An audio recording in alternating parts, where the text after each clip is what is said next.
আসসালামু আলাইকুম guys, welcome back to my channel. তো কেমন আছেন আপনারা সবাই? আশা করি আপনারা সকলেই অনেক ভালো আছেন। আমিও ভালো আছি। শুধু একটুখানি কোল্ড ফিভার হয়েছিল, যেহেতু আবহাওয়াটা এখন খুব একটা ভালো নয়। ঠান্ডা পানি আইসক্রিম খাওয়া হয়, আর গতকাল একটু বৃষ্টিতে ভিজেছিলাম, তাই আমার ফিভার থাকার কারণে আব্বু কিন্তু আমাকে হাটে নিয়ে যেতে চেয়েছিল না। কিন্তু আমিও খুব জেদি, যেই শুনেছি আব্বু হাটে যাবে তখনই সবার আগে রেডি হয়ে বসেছিলাম, তাই আব্বুকে বাধ্য হয়ে নিয়ে যেতেই হলো। ফিভারের কারণে অনেক কাফ হচ্ছিল, তাই আমার ভয়েসটা একটু বাজে হতে পারে, সেই জন্য আন্তরিকভাবে আগে থেকে দুঃখিত।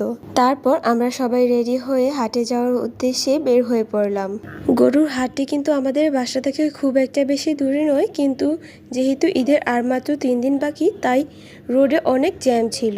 আপনাদের সাথে তো আর ট্রাফিক জ্যামের ভিডিও শেয়ার করতে পারি না, তাই যেই ক্লিপগুলো ঠিকঠাক ছিল সেইগুলোই অ্যাড করেছিলাম। আর এই গরুর হাটটি অবস্থিত হচ্ছে ডিয়াবাড়ি মেট্রো স্টেশনের পাশে।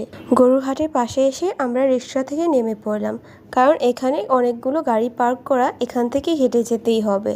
তারপর হাটের ভিতরে ঢুকতেই সবাইকে মাস্ক দেওয়া হচ্ছিল। হাটে ঢোকার পর থেকেই আব্বু গরু পছন্দ করেছিল আর প্রাইস জিজ্ঞেস করছিল। যেহেতু ঈদের আরো 3 দিন বাকি ছিল, তাই কিন্তু বিক্রেতারা গরুর দাম ছাড়তে রাজিই হচ্ছিল না। ওই হোয়াইট কালার গরুটার প্রাইস কিন্তু বলেছিল 2,80,000, তাই আব্বুর পছন্দ হয়নি। হাটে গিয়ে কিন্তু আজানবাবু অনেক খুশি হয়েছিল, গরু দেখছিল আর হাসছিল।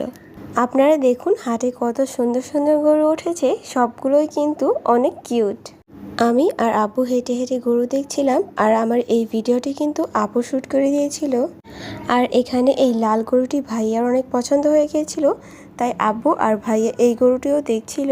আর অনেকক্ষণ পর যে উদ্দেশ্যে আমার হাটে আসা সেই কাজটিই করছিলাম, মানে গরুকে আদর করছিলাম। আর আব্বু গরু দেখছিল, আর আমি আপুকে বললাম, আপু দেখো ওখানে মেট্রো রেল যাচ্ছে। কিন্তু আপুর ভিডিওটি রেকর্ড করতে করতে কিন্তু মেট্রো রেলটি চলে গিয়েছিল। আর এই কর্নারটি থেকে কিন্তু কেউ তাদের নজর সরাতে পারবে না, যাদের কিনা লাল গরু অনেক পছন্দ।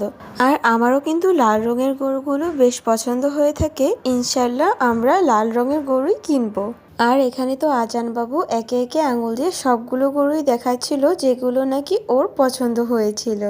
এখানে অনেকগুলো গরুই বিক্রি হয়ে যাচ্ছিল, তার মাঝে কিছু কিছু গরুর ভিডিও আমি রেকর্ড করে নিয়েছি।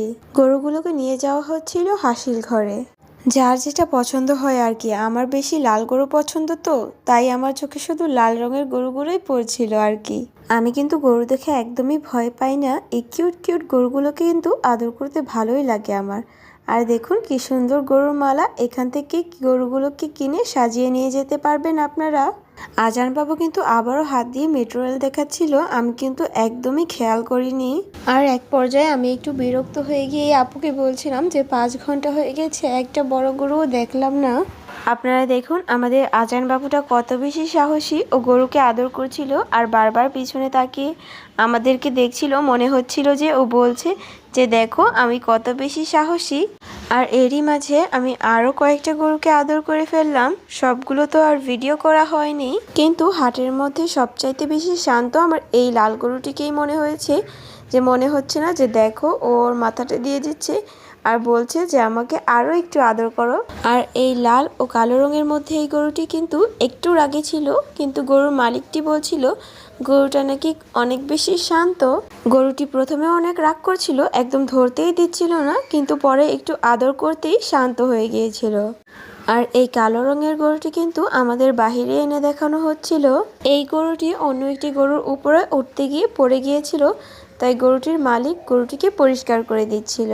আমি কিন্তু শুধু গরু দেখতে ও আদর করতে গিয়েছিলাম, গরু কেনার সম্বন্ধে আমার কোনো নলেজ নেই। ভাইয়া এখানে গরুকে চিমটি কেটে আর থাপ্পড় দিয়ে দেখছিল, আমি জানি না কেন। আর অনেক রিকোয়েস্ট করার পর আমার আপুকে আমার ব্লগের মধ্যে একটু নিয়েই নিলাম, যে কিনা আমার সকল ভিডিওগুলো শ্যুট করে দেয়। আমি আবারও আপুকে বললাম যে বড় গরু দেখবো, কিন্তু সবাই গরু কেনার মধ্যে অনেক ব্যস্ত হয়ে গিয়েছে, তাই আর বড় গরু দেখতে যাওয়া হলো না আমার। আর আমি হাটের একদম মাঝে দাঁড়িয়ে আছি, চারিপাশে শুধু গরু আর গরু। যারা কিনা গরু দেখে ভয় পায় সে তো হাটের মধ্যে এসে একদম হার্ট ফেলি হয়ে যাবে, কারণ হাটের মধ্যে কতগুলো গরু ছুটে গিয়েছিল। আমি আর আপু তো দৌড় দিয়েছিলাম, তাও আবার একটা না 2-3টার মতো গরু ছুটে গিয়েছিল। ভাবা যায়? বলুন তো, যারা কিনা গরু দেখে ভয় পায় তাদের জন্য বিষয়টা কত বেশি আতঙ্কের। আর আমি তো হাটের মধ্যে হাঁটতে হাঁটতে এক পর্যায়ে এতটা ক্লান্ত হয়ে গিয়েছিলাম যে আমার ঠান্ডা জ্বর থাকা সত্ত্বেও আমি আইসক্রিম খাচ্ছিলাম। আর এই সাদা রঙের গরুগুলোও কিন্তু দেখতে খুবই বেশি সুন্দর ছিল। দেখুন ঠিক কতটা লম্বা ও বড় সাইজে। ফোনের মধ্যে কিন্তু ঠিক তেমন বোঝা যায় না, কিন্তু সামনে থেকে দেখলেই বুঝতে পারবেন গরুগুলো কত বড় আসলে। আমরা হাটে এসেছিলাম 3:30 বাজে, আর এখন ঘুরতে ঘুরতে বেজে গিয়েছে 6টা। তো আমরা অনেক ক্লান্ত হয়ে গেছিলাম, তো এখানে বসে কিছুক্ষণ রেস্ট করছিলাম। এখন আমি আর আপু চলে যাব বাসায়। আপু আর ভাইয়ারা আরও কিছুক্ষণ একটু ঘুরে দেখবে। আমরা বাসায় চলে আসার পর আব্বু সারা রাত হাটে ঘুরে প্রায় 3টার দিকে এই গরুটা কিনেছিল। আর প্রচণ্ড জ্বর থাকার কারণে রাতে আমি বাইরে যাইনি, তাই আপনাদের সাথে ভিডিও করে শেয়ার করতে পারিনি। আর এটা হচ্ছে সকালের ক্লিপ। গরুটাকে গোসল করানো হচ্ছিল। গোসল করানো শেষে গরুকে খাওয়ানোর জন্য ভাইয়া এখানে খ্যার কাটছিল।